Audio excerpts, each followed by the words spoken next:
5月だけで一気に栄養価が跳ね上がる食材があるって知ってました？実はこの時期にしか味わえない奇跡の味があるんです。季節の変わり目である5月は多くの食材が一番美味しく、そして栄養価も最高潮になる特別な瞬間なんです。今回はスーパーで見かけるけど意外と知られていない5月が旬の食材の驚くべき秘密を徹底解説していきます。まず注目したいのはアスパラガスです。冬の間、地中でじっくりとエネルギーを蓄えて、春になって一気に成長するアスパラガスは5月が最も香りと甘みが強くなります。特に朝に収穫された朝採れのアスパラは糖度が高く、生でも食べられるほど柔らかいんですよ。実はアスパラガスには驚くべき歴史があります。古代エジプトでは3000年以上前から栽培され、神聖な食べ物として王族しか口にすることができなかったんです。さらに古代ローマ人はアスパラガスの栽培と保存に特別な技術を開発し、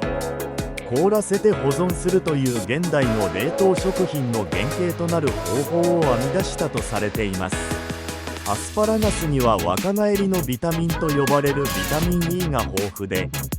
実は同じ重さなら牛肉の約6倍ものタンパク質が含まれているんです。また驚くべきことに、アスパラガスを食べると約 40% の人が特有の匂いのする尿を排出することが科学的に証明されています。これは遺伝的な特徴で、特定の酵素を持つ人だけがこの匂いを感じることができるんですよ。アスパラガスの調理法でおすすめなのは、まず下の硬い部分を 1、2cm 切り落とし、熱したフライパンでオリーブオイルとニンニクで素早く炒め、最後に塩と黒胡椒で味付けする方法です。これだけで本来の甘みと香りを最大限に引き出すことができます。次はそら豆です。そら豆の旬は5月から6月のほんの短い期間だけ。鮮度が落ちるのが早いため、市場に出回る時期も限られています。実はそら豆にはレボドパという成分が含まれていて、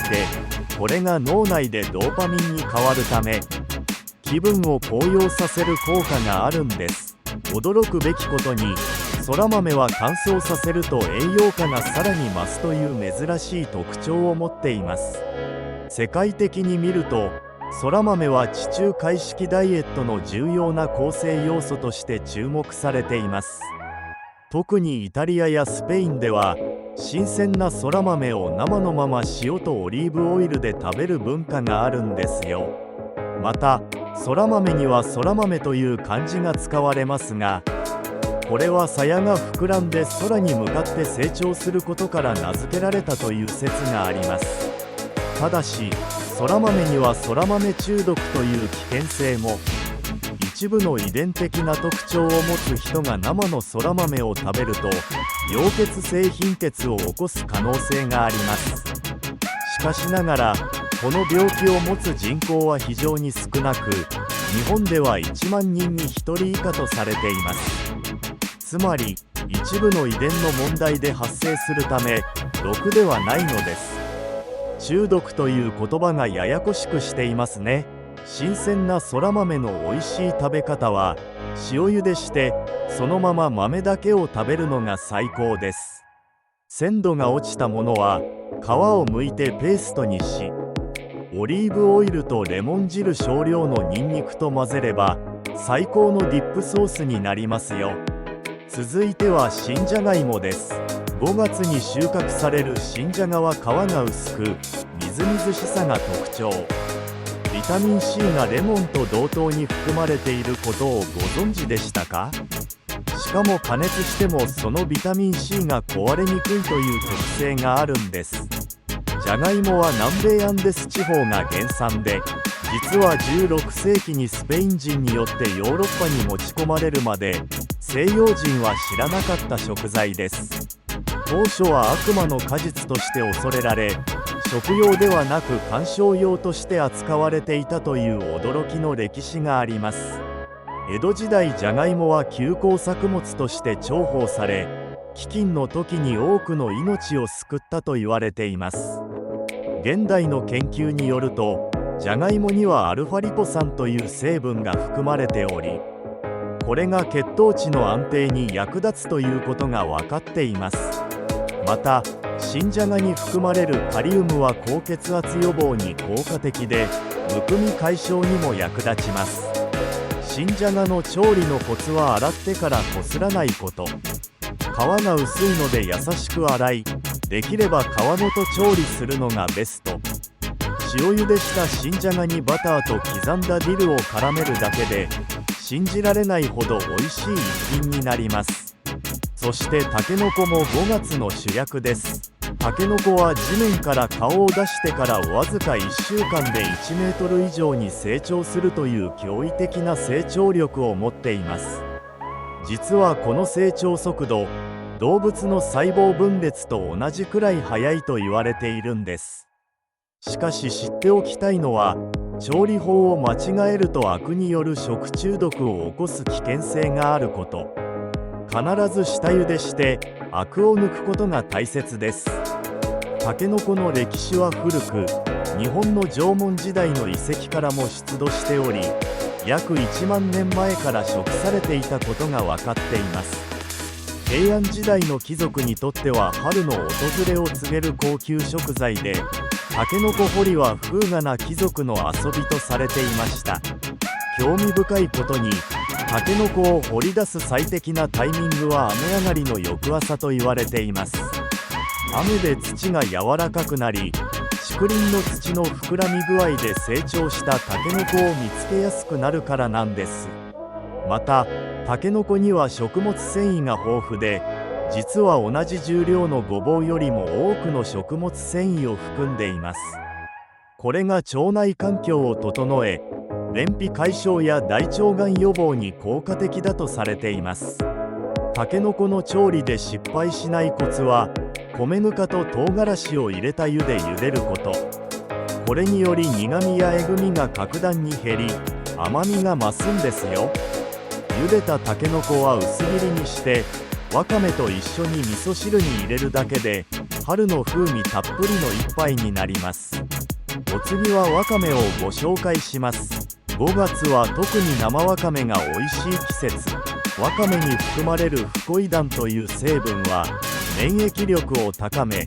がん細胞の増殖を抑える効果があると研究で示されています。驚くことに、わかめは古代日本では海の米と呼ばれるほど重要な食材だったんです。しかも乾燥わかめはその栄養価と保存性から宇宙食としても研究されているんですよ。わかめにはアルギン酸という特殊な食物繊維が豊富に含まれています。このアルギン酸は体内の放射性物質を吸着して排出する効果があるとされ、チェルノブイリ原発事故後の治療にも使われたという記録があります。また、わかめに含まれるヨードは甲状腺ホルモンの生成に必須の栄養素。日本人が甲状腺の病気が比較的少ないのは、わかめなどの海藻を日常的に食べているからだという説もあります。わかめの栄養素で特筆すべきはフコキサンチンという色素成分。これには脂肪燃焼を促進し、肥満を防ぐ効果があるとされていて、今まさに世界中の研究者が注目しています。生わかめを手に入れたら、さっと湯通しして冷水に取り、ごま油と塩、すりごまを和えるだけで絶品サラダの完成です。また、わかめと豆腐を組み合わせると、タンパク質の吸収率が高まるという相乗効果もあるんですよ。さらに菜の花も5月が最後の旬を迎える食材です。菜の花には強い抗酸化作用を持つイソチオシアネートという成分が含まれています。これはがん予防効果があるとされ、特に肺がんや大腸がんのリスクを下げる可能性があると研究されています。菜の花の苦みの正体でもあるこの成分は、茹でると水に流れ出してしまうので、栄養を逃がさないためには炒め物やおひたしがおすすめです。江戸時代、菜の花は春の七草の一つとして重宝されていました。当時は冬を乗り越えた春の貴重なビタミン源として庶民の健康を支えていたんです。菜の花は花が咲く前のつぼみの状態で食べるのが最も美味しいとされていますが、実は完全に花が開いた後でも食べることができます。その場合はさらに苦みが増すためアクを抜く工程が必要になりますが、独特の風味を楽しむことができます。菜の花の茹で時間は30秒から1分程度と短めに、茹でたらすぐに冷水に取り、水気をしっかり絞ってからおひたしや和え物にするのがポイントです。おすすめは菜の花とからすみのパスタ。イタリアの伝統料理ですが、日本の食材との相性が抜群なんですよ。そして5月にはグリーンピースも旬を迎えます。グリーンピースは収穫後、時間の経過とともに糖分がでんぷんに変化していくため、鮮度が命の食材です。できれば収穫したその日のうちに食べるのが理想的です。実はグリーンピースにはビタミン B1 が豊富に含まれていて、疲労回復や集中力アップに効果があります。特に受験生や長時間のデスクワークをする方におすすめの食材なんです。グリーンピースの起源は約1万年前の中東地域で、人類が最初に栽培した作物の一つとされています。ヨーロッパでは中世の時代から貧者のタンパク質として重要な栄養源でした。グリーンピースの選び方で重要なのは鞘の色。鮮やかな緑色で、鞘に針と艶があるものを選ぶと失敗しません。また、鞘を開けて中の豆が詰まっており、均一なサイズであれば鮮度が高い証拠です。グリーンピースの調理法は、さっと茹でて塩バターで和えるのが定番ですが、新鮮なものは生でも食べられます。サラダに散らすと彩りも栄養も格段にアップします。最後に新玉ねぎも忘れてはならない5月の恵みです。通常の玉ねぎとは違い、新玉ねぎは水分含有量が 90% 以上、辛みが少なく甘みが強いため、生でサラダにしても美味しく食べられます。驚くべきことに、新玉ねぎにはケルセチンという強力な抗酸化物質が通常の玉ねぎより多く含まれているんです。これは血管を若く保ち、動脈硬化を予防する効果があるとされています。新玉ねぎの栄養素で特筆すべきは硫化アリルという成分。これには血液サラサラ効果があり、高血圧予防に効果的です。実は玉ねぎを切った時に涙が出るのも、この硫化アリル化合物の一種が原因なんですよ。玉ねぎの歴史は5000年以上前のエジプトにまで遡り、ピラミッド建設の労働者たちの主食だったという記録も残っています。古代エジプト人は玉ねぎを永遠の生命の象徴として崇め、ファラオの墓にも副葬品として納められていたんです。新玉ねぎの美味しい食べ方は、薄くスライスして氷水にさらした後、オリーブオイルと塩、黒胡椒だけのシンプルなドレッシングで食べる方法、またはスライスしてバターで軽く炒め、コンソメで煮込み、牛乳を加えるだけで絶品の玉ねぎスープの完成です。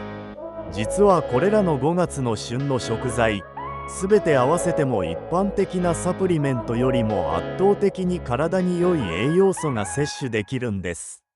でも残念なことに、現代の流通技術の発達により、一年中どんな食材も手に入るようになった結果、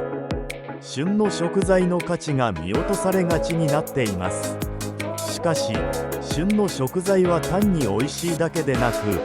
その時期に最も必要な栄養素が豊富に含まれているという先人の知恵なんです。